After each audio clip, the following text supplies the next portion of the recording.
ហើយថ្ងៃដែលខ្ញុំប្រាស់ក្នុងការបេតិកកម្មនេះគឺ7ថ្ងៃខាងថ្ងៃស្មើនឹង2ឆ្នាំគត់តែម្ដងមកថ្ងៃដំបូងដែលខ្ញុំចេញពីប្រទេសយើងធ្វើដំណើរទៅហ្នឹងគឺខ្ញុំបានរៀបចំផែនការហើយខ្ញុំចង់បានថវិកា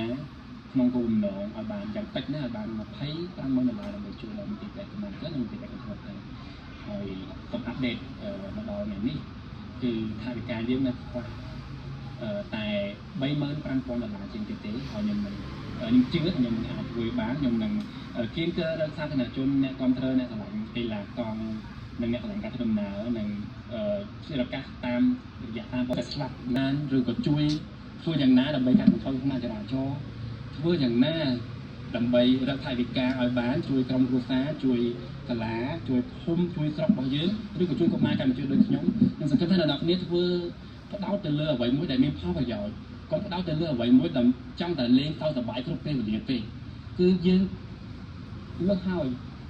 ជារលហួសហេតុហើយនៅតែធ្វើវីដេអូលេងសើចសប្បាយលេងសើចសប្បាយលេងសើចសប្បាយនៅពេលដែលសង្គមជាតិយើងមានបញ្ហាគ្រប់ទីកន្លែងគ្រោះថ្នាក់ចរាចរណ៍មនុស្សស្លាប់រាល់ថ្ងៃ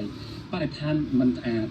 តម្រាំគ្រប់ទីកន្លែងមានកិច្ចការងារច្រើនណាស់នៅក្នុងប្រទេសកម្ពុជាយើងដែលតំណាងដែលយើងជាយុវជនគួរធ្វើមិនគួរចំណាយពេលធ្វើរឿងលេងសើចច្រើនពេកទេលេងសើចល្អការសើចនឹងធ្វើឲ្យអ្នកទាំងអស់គ្នាមានសុខភាពល្អមានអារម្មណ៍ល្អ